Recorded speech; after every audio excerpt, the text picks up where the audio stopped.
tuning in. This is OPTIBOTIMUS coming at you with another video review. And today we're going to be taking a look at the new Takara Tomy Transformers 4 Age of Extinction Movie Advanced Black Knight Deluxe Class Slug. For the packaging, you can see that it is very similar to a lot of Takara packages in the fact that they don't have a lot of English on here. But you do have Black Knight Slug, Transformers here, really nice image of Slug on the side. What these basically do is give a little bit more of an accurate movie representation for these characters. And in my opinion, are the best looking. You come around here to the bottom, you got the various warnings. Come around here to the back, you can see his Triceratops mode, his robot mode, and it says this fiery warrior hates taking orders, unless it means he gets to destroy something. He'll level anything in his path with a fit of white-hot dino rage. And the packaging, it does have a very similar look to the actual Hasbro one, but you are noticing all the Japanese on here. So, like I said, this is the one that, honestly, for me, I was most looking forward to picking up. The figure is exactly the same except for the paint job. Something that the original one was kind of weird about. But for the packaging, that's about it for it. So without further ado,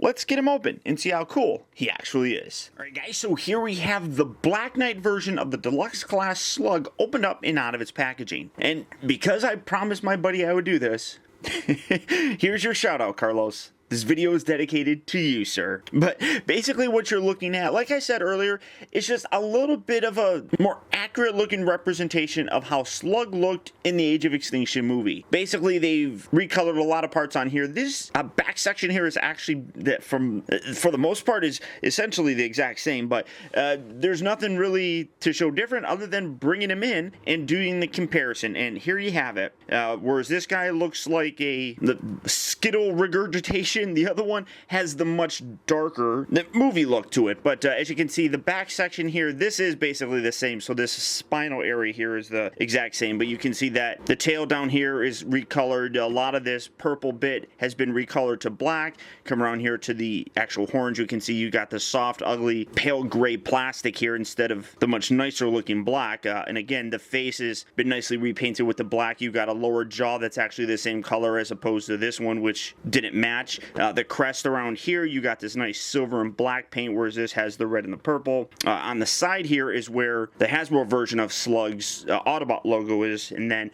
on this one, he doesn't have that there. It's actually right there in the middle of his head. But again, it's just a nicer representation of how he looked in the movie. Now, some people will say that, well, then why don't you get the 5-pack that comes with all the Dinobots instead of going in paying extra to get this? The 5-pack I don't particularly like so much, just because it's actually smoky clear plastic, and that puts me off. I'm not a big fan of how that actually looks. This I just think looks better. You have a much more solid color to it, and I think it looks great. Now, he does have the same weapons. Instead of this gray plastic that the Hasbro had, these are just black. And then again, for whatever reason, if you wanted to do this, you can have this stupid look, but getting that out of the way. But it's a great looking toy. I really like it. For my actual display, this is what I want. I know a lot of collectors seem to prefer accuracy over just, I guess, cheap accessibility that something like this has. And a lot of us collectors are willing to pay that extra price. I don't think this is too much. I think it was like $35. Which, yeah, is more expensive than the regular retail release, but it just looks better. And for my display, like I said, this is how I basically want all my Dinobots from the Age of Extinction movie to look. So that's the entire driving force behind picking this figure up. But beyond that, everything else is exactly the same. The transformation is the same. You can see the accessories are the same. So since we've already transformed this guy before, I'm going to go ahead and skip that. And we're going to go from Slug looking like this to looking like this. And again, all it really does is change the color to give it a little bit more of an accurate look. Now, people ask why Hasbro can't just give that to us in the first place. And the simple answer, honestly, is because these toys are made for kids. And something like Skittlebot right here stands out on a shelf because he's more colorful. And that really is what it comes down to. While this is accurate and something that a collector would absolutely love, this is the color here that's going to stand out on a toy shell. But looking at it, you can see that it is a much more muted down color. You do have some nice paint details here with some maroonish purple on there. I mean, what color is his eyes? Oh, his eyes are very dark blue on this. He's got a much lighter blue color for his eyes, which looks really nice. And then you can see some more silver paint on here. And then just a lot of that black just kind of carries over. I mean, it really isn't all that much. He does have a slightly darker color for the gray plastic, like here on his upper shoulders, his fists, his thighs. He does have a similar color here, but it's a little bit darker. Just kind of matches overall with the color scheme that he has going. And it looks great. I mean, it really, really does. I mean, it's so very simple, but for me, like I said, this is the best look for him. I mean, he still has all the same articulation, so nothing's different. I do like that he's got these dark black swords.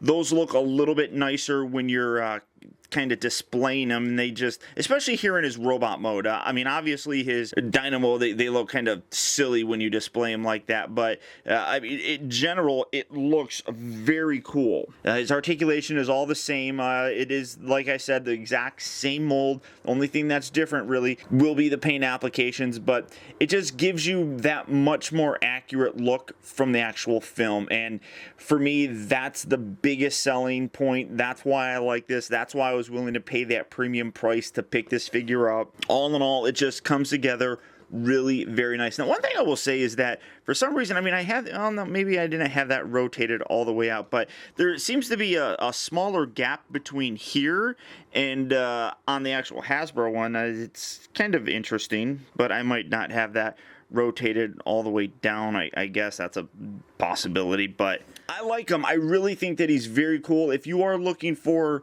more of a movie accurate representation, this is definitely, for me, the way to go. Now, if you are interested in picking this guy up, he is available right now at Big Bad Toy Store. So all you have to do is click on the link down in the video description. You'll go to Big Bad Toy Store where you can pick this guy up and add him to your collection today. But beyond that, that's about it, guys. So once again, I want to thank you for tuning in. This has been OPTIBOTIMUS. Don't forget that you can keep in touch with me by liking my Facebook page at facebook.com/TeamBotimus and by following me over on Twitter at twitter.com/OPTIBOTIMUS. Also, I'd encourage you to check out my new website at OPTIBOTIMUSreviews.com, where you can see all my videos from the previous week, see what I have coming out for future release, and also get your very own OPTIBOTIMUS t-shirt. And finally, I'd also really appreciate it, guys, that if you like this review, don't forget to please like, comment, and share this video. And until next time, I'll talk to you later.